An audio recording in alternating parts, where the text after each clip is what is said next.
As the national debate over offshore drilling heats up, the federal government has now approved the development of another form of offshore energy, wind.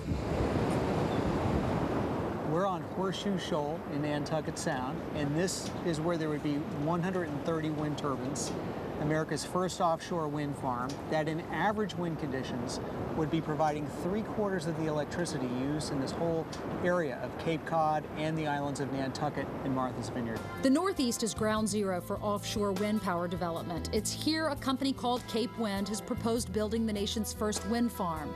The region, which has some of the highest energy prices in the country, is ideal for this type of alternative power because of the area's strong winds and the proposed wind farm's proximity to major cities. The Interior Department, in charge of leasing U.S. waters for oil and gas exploration, is in the process of leasing huge chunks of land on the outer continental shelf to companies like Cape Wind, which want to erect these huge wind turbines. But not everyone is on board. I'm hearing a lot of people in the surrounding area, they're asking, why the Nantucket Sound? Why couldn't it be in some remote area, not close to these multi-million-dollar houses? Cape Wind is about using the practices that have been in Europe. They've been doing offshore wind there since 1991.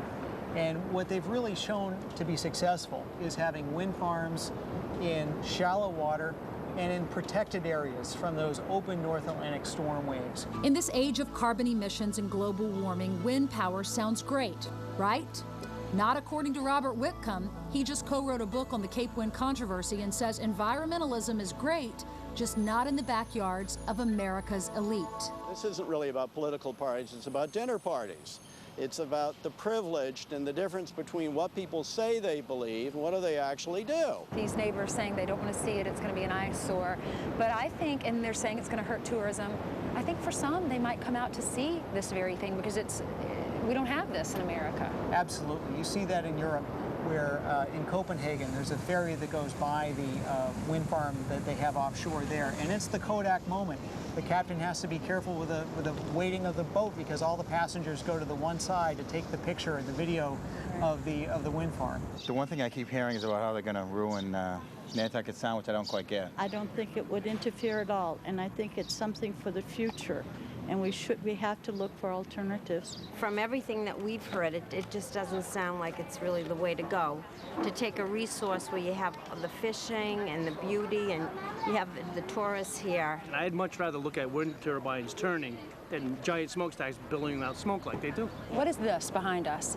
So this is a scientific data tower. We've had it operational since 2003, and it's giving us real-time data of the wind speed, wind direction, and it's really shown us that this is a very windy area where we could produce a lot of clean power for the area to use. And the nice thing is, on those hottest summer afternoons, when electricity demand is at the highest, that's when we have a really strong sea breeze and when we'd be producing a very large amount of power well above average. It's the perfect windy place to put turbines. The problem is, it's smack dab in the middle of the wealthy, affluent Nantucket Sound.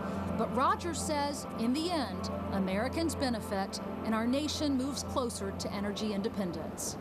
Wind power we don't have to bring in from the Middle East.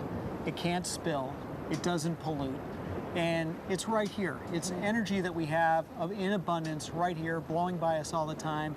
Why not start to tap in and use it to fill our needs?